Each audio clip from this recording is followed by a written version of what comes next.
Então, para começar, para iniciar nossa reflexão de hoje sobre a culpa, eu vou relatar um fato que o nosso querido Divaldo Franco contou numa das suas palestras.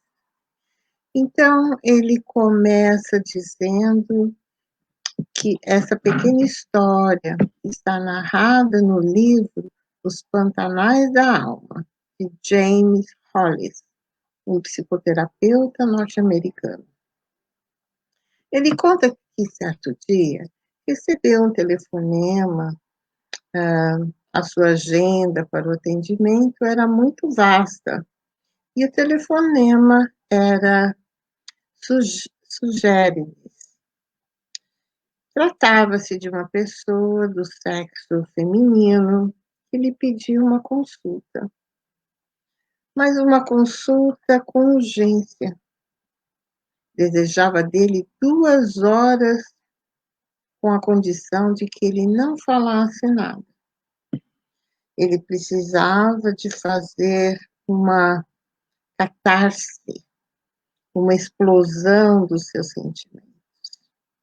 Desculpa, ela precisava, a pessoa que ligou, né? Ela precisava fazer uma catarse, uma explosão dos seus sentimentos. Ela queria ser ouvida por ele durante 2 horas. E logo depois iria mandar uma fotografia que era muito significativa. Seria a base da sua narrativa para ele.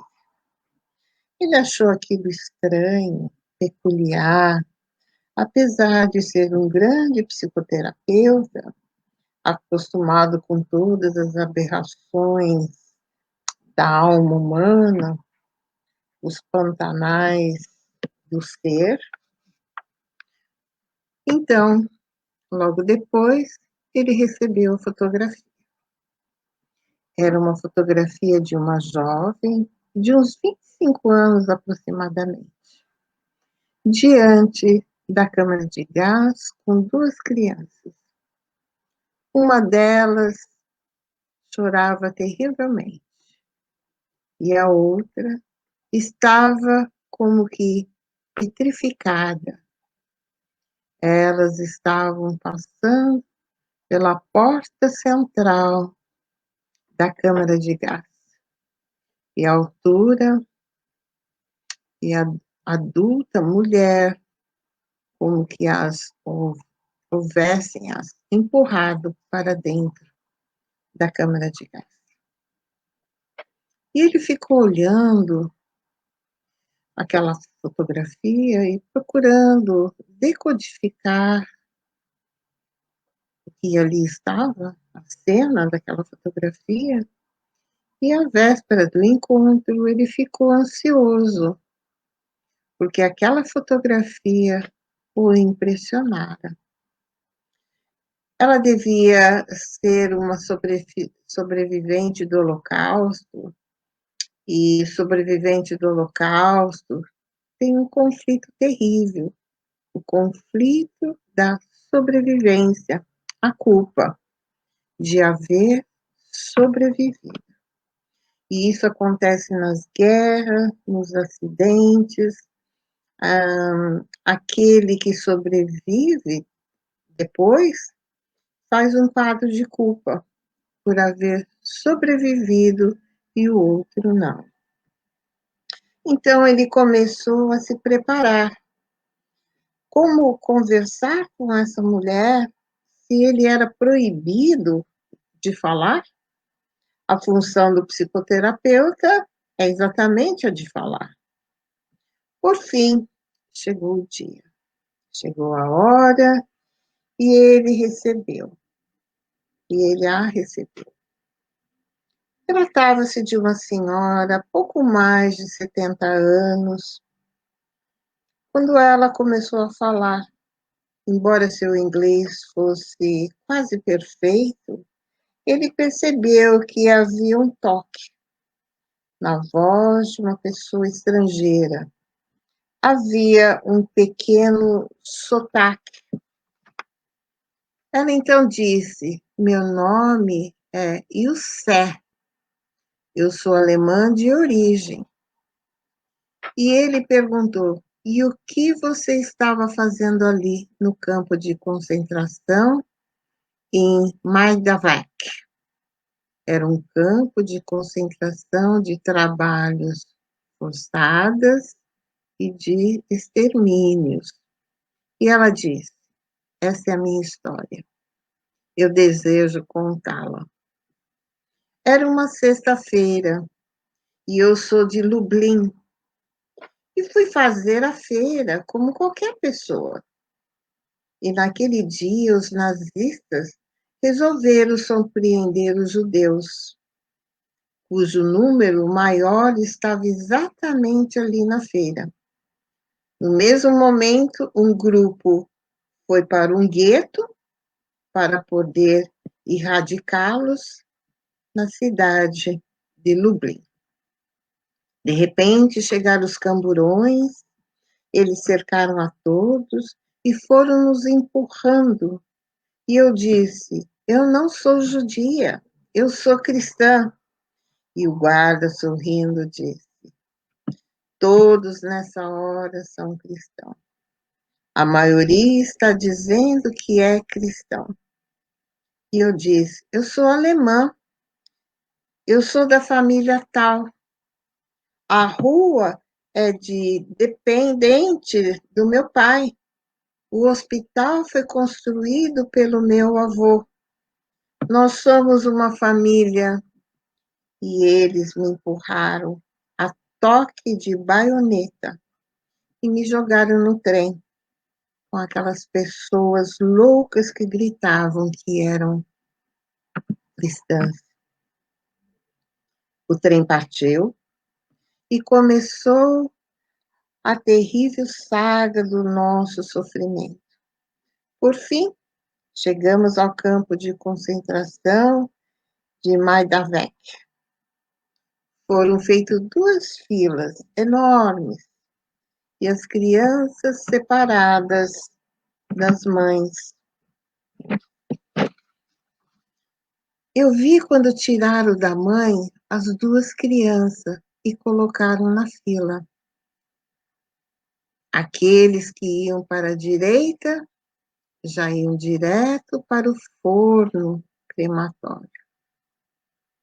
Quando eu me aproximei do guarda, ele me olhou profundamente no olho e disse: leve as crianças, deixe-as no forno e passe adiante.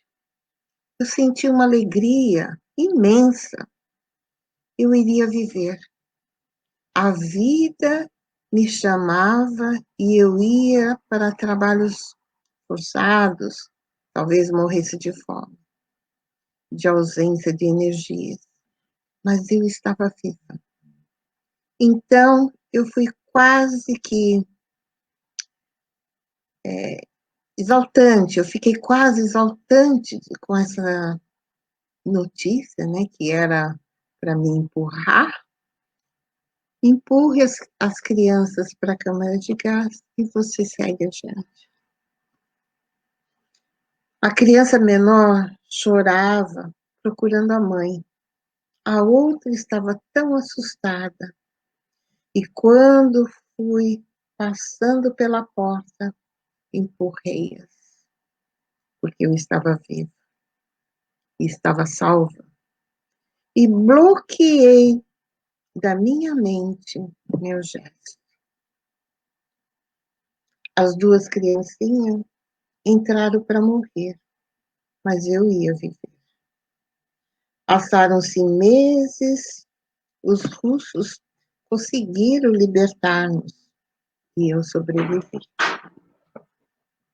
Estava esquálida, cheia de marcas terríveis, de doenças, mas sobrevivi.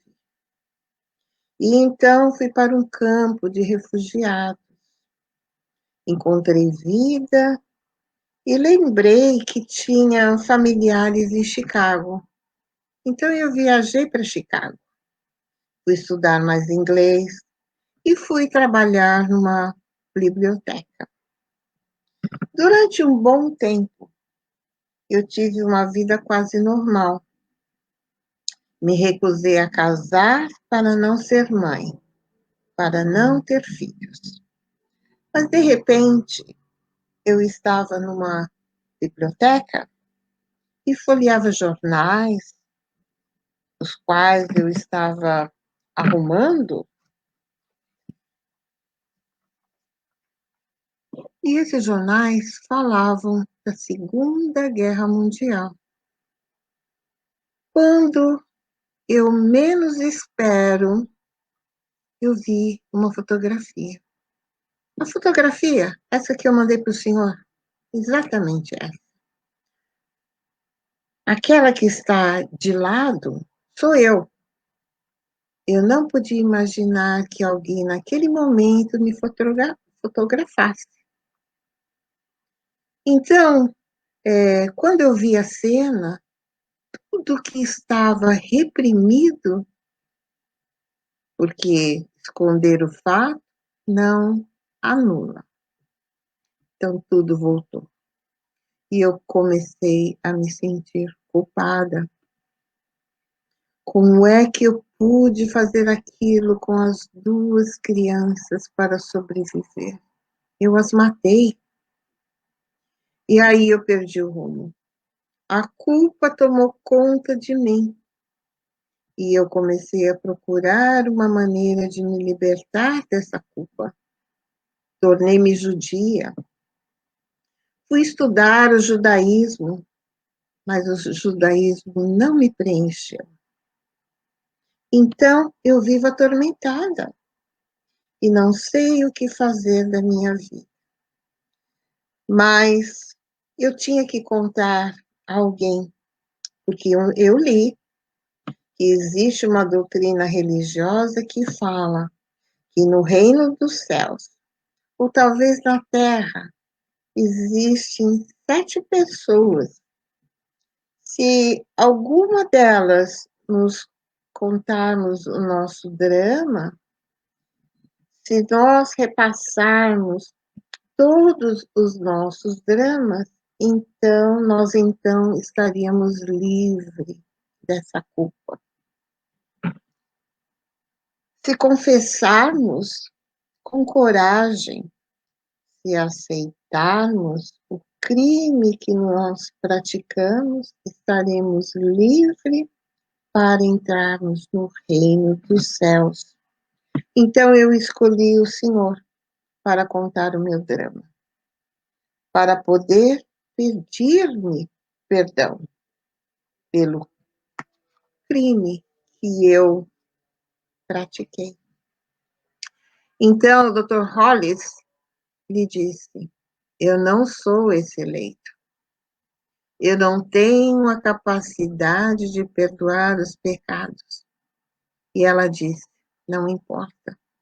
Importa que eu tenha uma necessidade imensa de narrar o meu drama, o crime que cometi. O Senhor não terá mais nenhuma notícia de mim. Acabaram as 2 horas. Elsie levantou-se e ele ficou perplexo. Como a alma humana tem o Pantanal terrível dos seus conflitos. Ele não lhe cobrou sequer a consulta. E quando ele disse: não lhe cobrarei a consulta da senhora, ela disse: então, pelo menos, fique com a fotografia. E ele guardou a fotografia. E Joana de Ângeles, no seu livro Conflitos Existenciais, ela tem um capítulo onde ela fala sobre a psicologia da culpa. E ela disse que há 2 causas psicológicas da culpa. A primeira está ligada às atitudes, os crimes, os erros realizados em reencarnações anteriores, algumas vezes, e algumas vezes nessa mesma reencarnação. Mas aqueles atos que ficaram inscritos no nosso psiquismo profundo, aqueles atos geralmente movidos pelo impulso, que fazem com que depois, através do remorso, a gente se dê conta e identificar o erro. Mas muitas vezes, sem ter coragem de fazer essa reparação, então isso vai gerando a culpa, com sensações de angústia diante de qualquer ideia, qualquer associação que remeta àquela lembrança consciente, porque algumas vezes a gente não consegue nem mesmo identificar de onde vem. O que nós realizamos, o que estamos sentindo culpados, por que estamos sentindo culpados, né? Não sabemos por quê. E nos sentimos agredidos por nada, às vezes. Ou temos sensações de pânico, de receios infundados, que muitas vezes se originam nos atos do nosso passado espiritual, e a gente passa a vida, reencarna novamente, e nós não nos perdoamos, e continuamos carregando esses conflitos, né? Então, como diz a nossa mentora, é necessário coragem, porque quando nós desencarnamos, a nossa consciência é o nosso juiz. Se eu tenho a consciência de culpa, é ela que vai cobrar, é ela que vai trazer o sofrimento. Então ela diz, não faça consciência de culpa. Somos todos aprendizes, todos nós erramos. Admite a culpa e faz o bem. Vai trabalhar em prol do bem. Se você magoou alguém, tenta reparar de alguma maneira. Se não é possível, vai trabalhando no bem, porque esse bem, ele vai equilibrando a nossa consciência de culpa. Então, é muito importante que a gente faça esse movimento, né, de se conscientizar. Sim, eu errei, mas daqui para frente eu estarei agindo de maneira diferente, né, reparando através do amor, né. E ela diz que outra culpa, ela diz que a culpa é resultado da raiva que alguém sente contra si mesmo, voltada para dentro, em forma de sensação de algo que foi feito erradamente. Então, a culpa pré-existe a vida física. A gente leva com a gente, além túmulo, né? Então, é importante que a gente faça uma terapia, né? Que nos auxilie, que nos dê mecanismo, que nos estruture para que a gente possa lidar com isso e realmente não fazer mais essa consciência de culpa. E ela diz que outra causa psicológica é a própria educação na infância, decorrente da educação, algumas vezes, quando a criança não se vê possibilitada a desenvolver a sua própria identidade, a de poder vivenciar a sua espontaneidade, a sua liberdade de pensamento. Algumas vezes os adultos, ela diz, faz com que as crianças tenham que concordar com as suas ideias para poder adaptar à sociedade. É importante, sim, que a gente entenda que não devemos entender que nós devemos, sim, educar, colocar os limites necessários, mas sabendo que a conduta dos adultos vai agravar na criança, no educando, a forma de ser, de parecer, de conviver, de agradar. E a Joana diz que a vida infantil, ela é relevante na formação da personalidade, na construção da consciência do si, inclusive da definição dos rumos existenciais. Existe uma psicografia da mentora, foi psicografada na Croácia, em 2014. Então, eu vou pegar aqui alguns pontos que ela diz. A psicografia chama o espículo da culpa. Espículo quer dizer o ferrão, o aguilhão, né? A gente vê no Paulo Estevo, muito Emmanuel falando, né? E o aguilhão, que é o ferro que quando o boi vai entrar precisa entrar na manga, e ele não entra, então eles usam o aguilhão, aquele ferro o ferrão que espeta. E ele, então, move, ele, então, faz esse movimento. Então, ela chama, essa psicografia, ela chama o espículo, né, o aguilhão da culpa. Ela diz que adormecida no inconsciente profundo do ser humano permanece a culpa, aguardando um momento próprio para assomar e se transformar em conflito devastador. Então, é muito comum a pessoa ter uma atitude quando é jovem, quando é lá na frente, como nós vimos essa senhora, 70 anos, né? A consciência de culpa se faz, começa a tomar conta da consciência, muitas vezes levando estados depressivos, né? Porque ficou adormecido ali. Ela diz que muitas vezes são compromissos infelizes que defluem da ignorância, da razão, a estabelecer normas de condutas incompatíveis com o ético e o correto, sendo, porém, equivocados de interpretação dos direitos do ego, o qual, infelizmente, sempre se atribui méritos que, em realidade, não possui. Quem de nós não comete isso, né?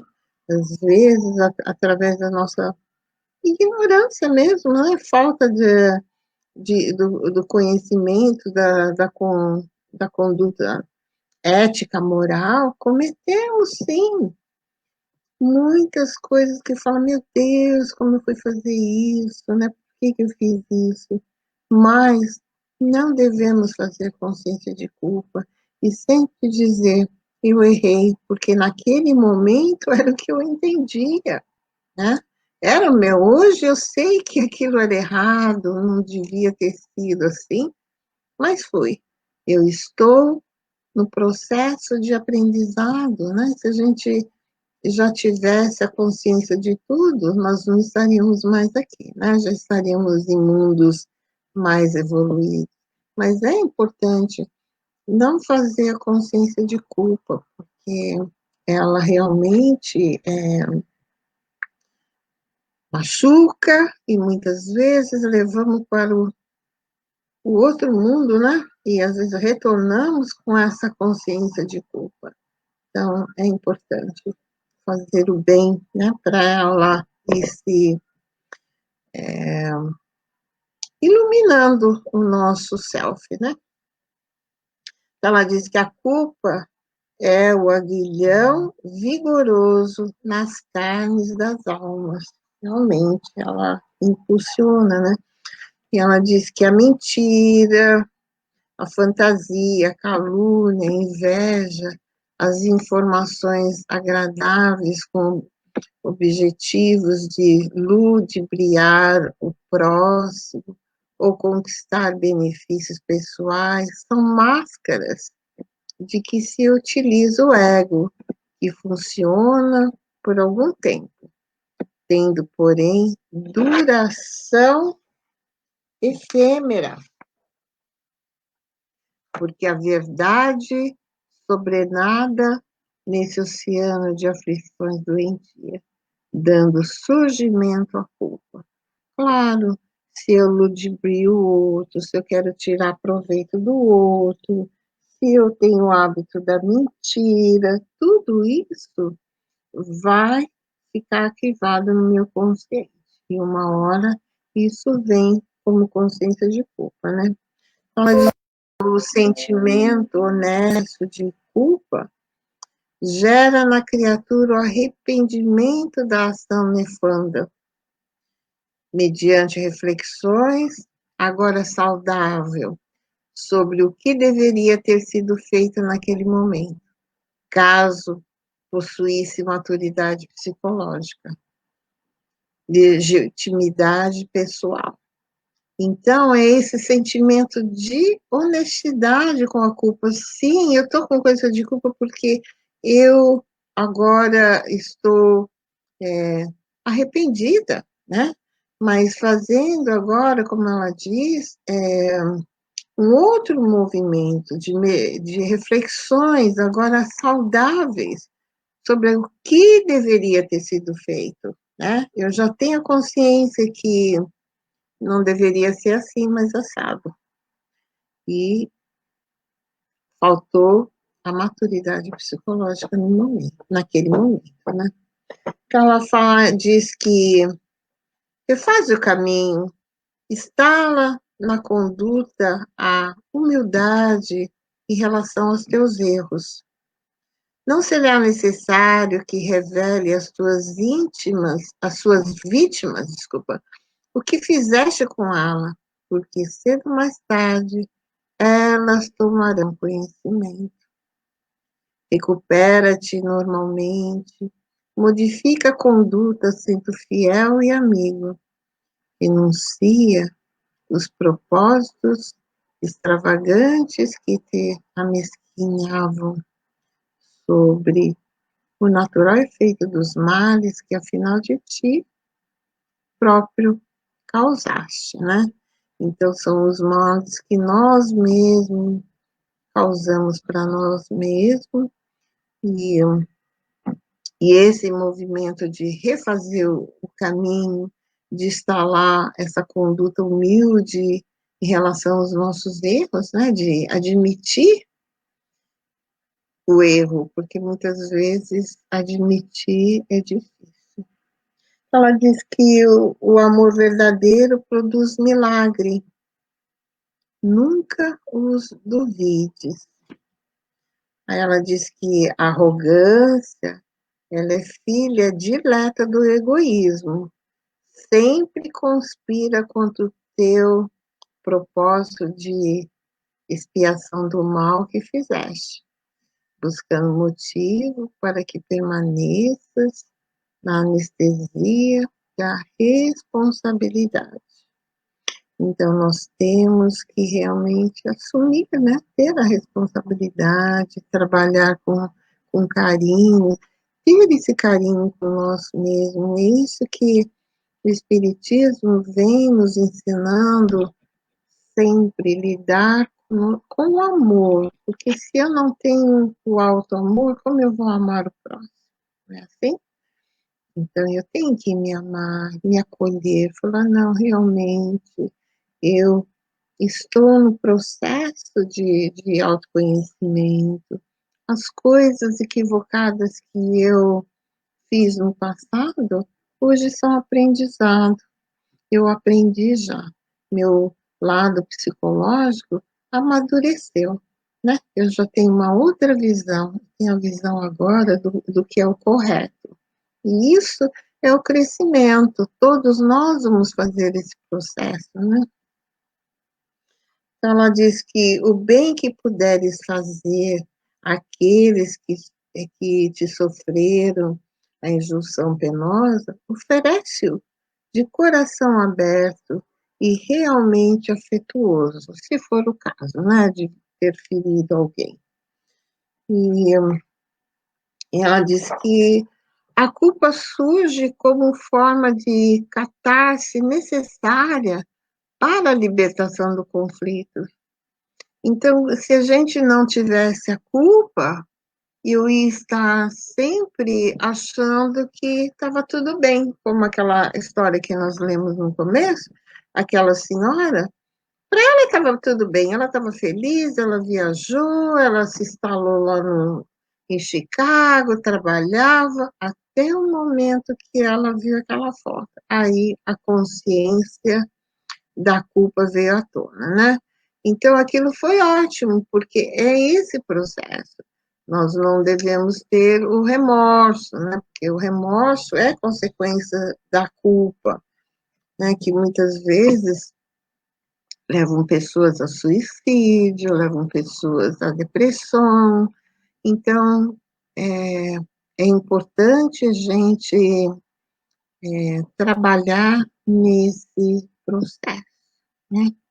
A gente viu Judas, né, que quando ele viu a situação em que Jesus foi entregue aos sacerdotes do templo, ele então não tinha intenção, a intenção dele não era de trair Jesus, ele queria que Jesus falasse para os homens cultos, né? Ele achava que Jesus só ficava cercado dos pescadores, das pessoas mais simples, e ele achava que seria melhor se Jesus falasse para esse outro tipo de intelectuais, porque assim Jesus estaria,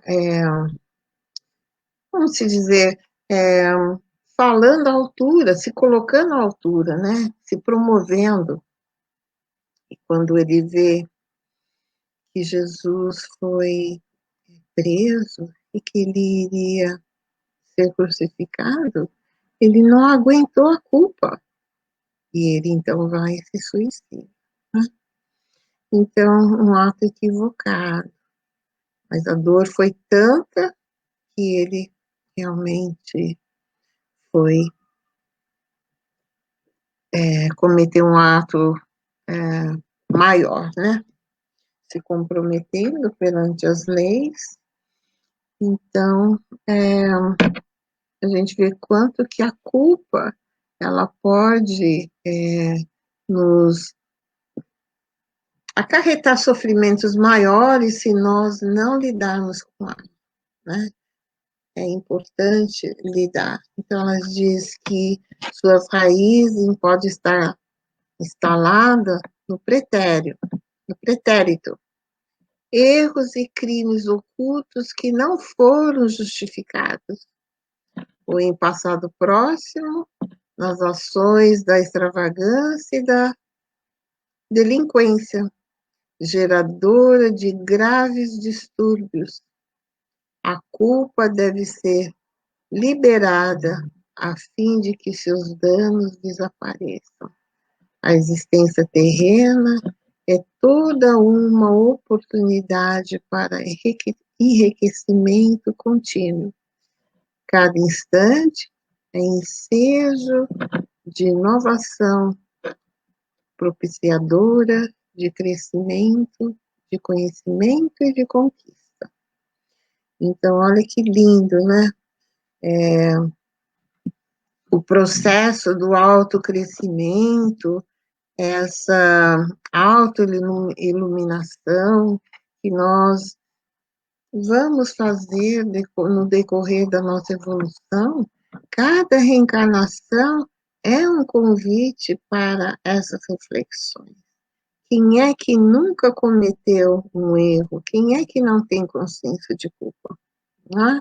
Todos nós temos, mas vamos lidar com ela dessa maneira. No momento, era só aquilo que eu compreendia, né?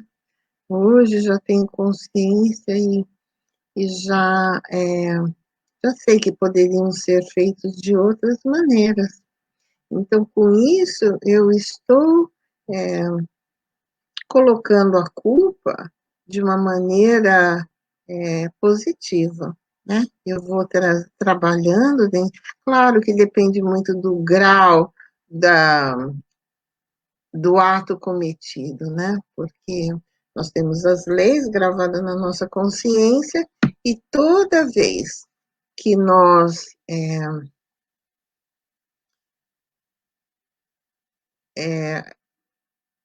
caímos em do lado negativo dessas leis, todas as vezes que eu bulo essas leis, né, eu faço conflito. E esses conflitos, eles vão tomando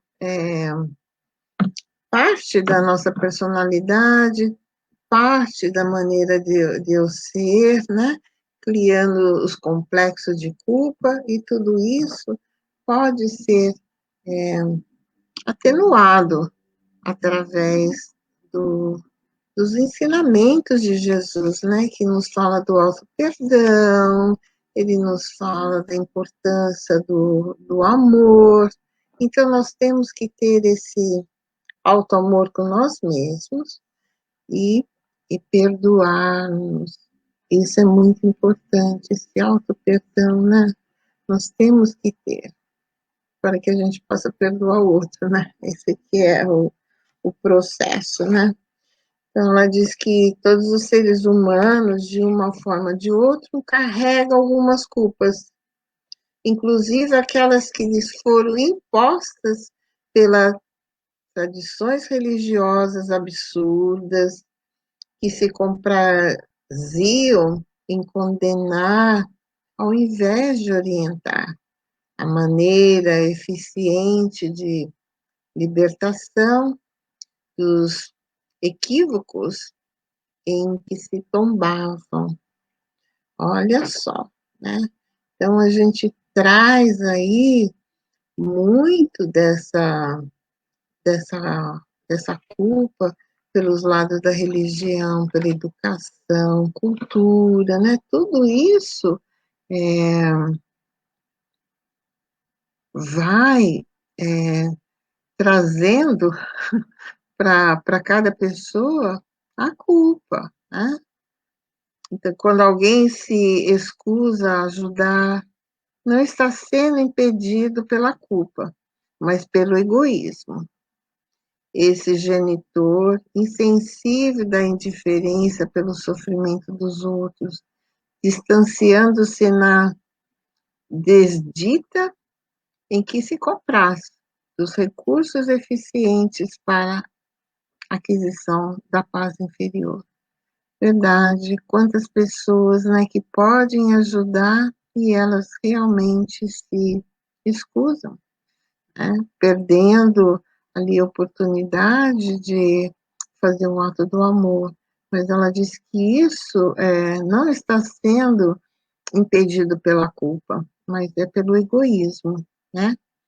Então ela diz que certamente a culpa é algoz, impiedoso, que se esculpe na consciência. E a semelhança do ácido corrói as fibras emocionais de sua vítima, enquanto é conservada. Então, nós,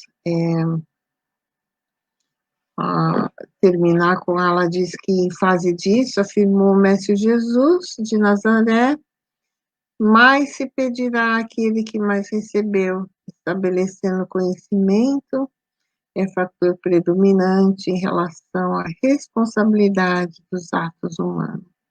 A questão da culpa é tão relevante que, analisando o drama da mulher surpreendida em adultério, Jesus surpreendeu o conceito, surpreende o conceito, e aquele que estiver sem culpa, que lhe atire a primeira pedra. Olha só. Então, é encorajador, né? É encorajador. Essa mulher, quando a gente vê no livro da Amália Rodrigues, que ela conta que ela mais tarde procura Jesus e vai ter com ele, contar para Jesus. Ela diz: Jesus, eu sei que eu errei, eu tenho consciência plena, mas eu estava tão carente, meu marido saía à noite e bota ali dentro de casa o seu próprio amigo. E esse amigo, ele me seduziu, e eu estava carente, acabei caindo. Mas Jesus diz a ela: vai, renova a sua vida.